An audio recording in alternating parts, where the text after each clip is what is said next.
একদম ঘরোয়া পদ্ধতিতে গ্যাসের চুলায় মাত্র কয়েকটি উপকরণ দিয়ে কিভাবে রেস্টুরেন্ট স্বাদের পিৎজাটি তৈরি করে নিতে পারবেন সেই রেসিপিটা আজ আপনাদের সাথে শেয়ার করব। আসসালামু আলাইকুম, সবাইকে স্বাগতম আমার নতুন এই এপিসোডটি দেখার জন্য। আজ আমি পিৎজার রেসিপি শেয়ার করছি, আর তার জন্য আমি এখানে 1 কাপ পরিমাণ ময়দা নিয়েছি, 1 টেবিল চামচ চিনি নিলাম, তারপর আমি এখানে 1 টেবিল চামচ ইস্ট নিলাম। এবার আমি একটা হ্যান্ড উইক্স দিয়ে সমস্ত শুকনো উপকরণগুলো ঠিক এভাবে মিশিয়ে নিব।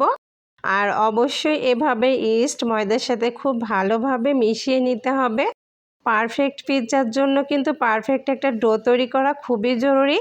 পিৎজার ডোটা যদি পারফেক্ট না হয় তাহলে কিন্তু পিৎজাটাও পারফেক্ট হবে না। তাই ঠিক এভাবে আপনি একটা একদম পারফেক্ট ডো তৈরি করে নেবেন। আমার রেসিপিটা ফলো করলে একদম পারফেক্ট হবে আপনারা পিৎজাটা। তো আমি খুব ভালোভাবে সমস্ত উপকরণগুলো মিশিয়ে নিয়েছি। তারপর আমি এখানে কিছুটা পানি অ্যাড করে দিচ্ছি, আর এটা হচ্ছে কুসুম গরম পানি। আর পানি দিয়ে আমি খুব ভালোভাবে ডোটা করে নিচ্ছি। এই যে অল্প অল্প পানি দিয়ে তারপর সুন্দর একটা ডো তৈরি করে নিব। আমি এখানে আরও কিছুটা পানি দিচ্ছি। খেয়াল রাখতে হবে ডোটা যেন একদমই নরম না হয়ে যায়, আবার একদমই শক্ত না হয়ে যায়, ঠিক মাঝামাঝি পর্যায়ে এমন একটা ডো তৈরি করে নিতে হবে। আমি 5 থেকে 6 মিনিট ঠিক এভাবে ডোটা মথে নিয়েছি। আর অবশ্যই ডোটা খুব ভালোভাবে মথে নেবেন। তারপর আমি এখানে খুবই অল্প পরিমাণ তেল উপরে এইভাবে মেখে নিচ্ছি। আর এই তো আমার তেলটা মাখা হয়ে গেছে। আর এখন আমি এটা একটা ঢাকনা দিয়ে ঢেকে দিব। আর এমনভাবে ঢেকে দিতে হবে যেন বাইরের বাতাসটা প্রবেশ করতে না পারে। আমি এটা ঢাকনা দিয়ে ঢেকে 2 ঘন্টার জন্য রেখে দিয়েছি। আর অবশ্যই এটা একটু গরম জায়গায় রেখে দিতে হবে। তারপর আমি এখানে চিকেনের টুকরো নিয়েছি, আর আমি এখানে হাড় ছাড়া চিকেনের টুকরো নিয়েছি, ছোট ছোট করে কেটে নিয়েছি। এখানে আমি লবণ, গোলমরিচের গুঁড়া, গরম মশলার গুঁড়া আর কিছুটা মরিচের গুঁড়া নিয়েছি। তারপর আমি একটা লেবুর অর্ধেকটা রস আমি এভাবে চিকেনের উপর দিয়ে দিচ্ছি। আপনি চাইলে কিন্তু এখানে আরও মশলা অ্যাড করতে পারেন, তবে আমি একদম সিম্পলভাবে অল্প মশলা দিয়ে এভাবে মেখে নিলাম। মেখে নেওয়ার পর এটা আমি এখন ভেজে নিব। তার জন্য আমি আগে থেকে কিন্তু প্যানে তেল গরম করে নিয়েছিলাম। অল্প তেলে আমি চিকেনের টুকরোগুলো ভেজে নিচ্ছি। আর চিকেনগুলো এমনভাবে ভেজে নেবেন যেন একেবারেই সিদ্ধ হয়ে যায়। আর এই যে দেখুন আমার চিকেনের টুকরোগুলো ভাজা হয়ে গেছে। আর এখন আমি চিকেনের টুকরোগুলো তুলে নিচ্ছি। ফিরে এলাম 2 ঘন্টা পর, আর আমি এখন ঢাকনাটা তুলে নিচ্ছি। এই যে দেখুন ডোটা একদম ফুলে ডাবল হয়ে গেছে। তারপর আমি এটা এখন নামিয়ে নিচ্ছি। আর এখানে আমি কিছুটা ময়দা দিয়ে খুব ভালোভাবে কিন্তু ডোটা এভাবে মথে নিয়েছিলাম। তারপর আমি একটা পিঁড়িতে এভাবে ডোটা আরও কিছুক্ষণ এভাবে মথে নিচ্ছি। আর পিৎজার ডোটা পারফেক্টলি করার জন্য এভাবে মথাটা কিন্তু খুবই জরুরি। যতটা মথে নেবেন ততটাই কিন্তু পারফেক্ট হবে, সফট হবে। যে পাত্রে পিৎজাটা সেট করবেন ঠিক সেই আকারে আপনি একটা রুটি বেলে নেবেন।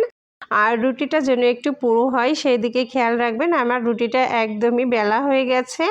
আর এখন আমি এটা যে পাত্রে সেট করব সেই পাত্রে কিছুটা তেল ব্রাশ করে নিচ্ছি। তেল ব্রাশ করে নিলে কিন্তু পিৎজাটা খুব সহজভাবে উঠে আসবে, এই জন্য অবশ্যই একটু তেল ব্রাশ করে নেবেন। আর এটা আমি কিন্তু একটা প্যানে এভাবে সেট করে নিলাম।